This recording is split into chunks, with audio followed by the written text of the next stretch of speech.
Hi everybody, I'm Tim Hankwich, Music Director of Orchestra Iowa. Masterwork V is up next, which is Latin for a Baltic blowout featuring music from Norway, Denmark, and Finland.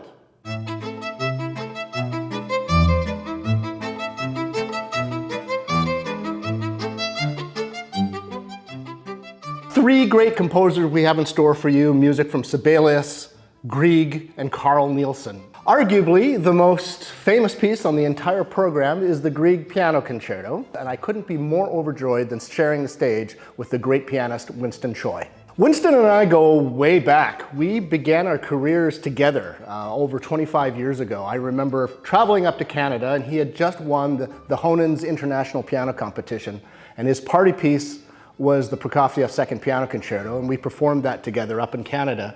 And I subsequently brought him here to play that very same piece, 10, 15 years ago. And it's high time that we brought him back, because he's an amazing artist. What can I say about this piece, other than that it's every audience's dream and every pianist's nightmare to play?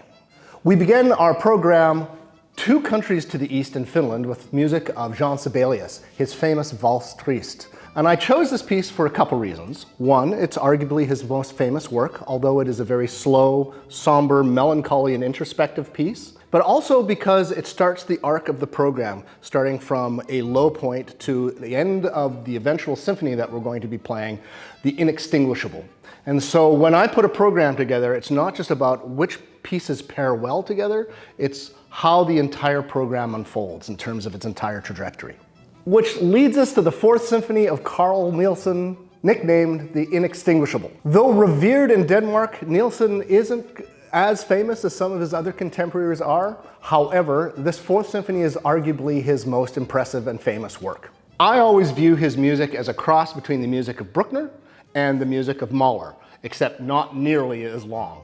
On one hand, he uses the harmonic language that I associate with Bruckner and the orchestrational techniques that he stole from Mahler. Although ultimately written in 1916, the genesis of this piece started in 1914, and Nielsen himself wrote about the work in this way.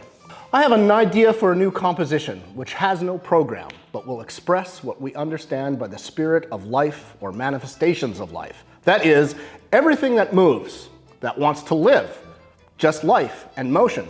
Though varied, very varied, yet connected and as if constantly on the move in one big movement or stream.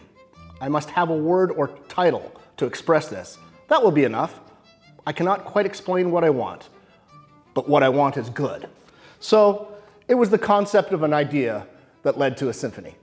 Despite the convoluted nature of that quotation, it actually does give us a hint of how to listen to the music of Carl Nielsen. In my view, his music is purposely unstable to leave audiences off balance.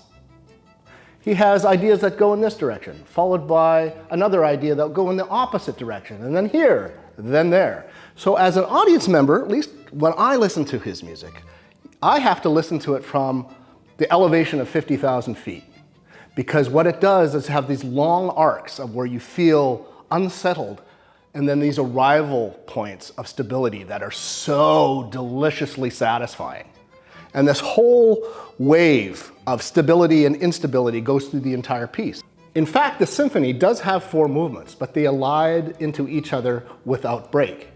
And so the challenge for a conductor and a musician is, how do you put all these disparate spots and ideas together into one cohesive whole, and to live up to its name, the Inextinguishable, to have this energy that launches us to the very end. And that is the magic of this piece, and it's also kind of the reason why it is arguably his most performed work.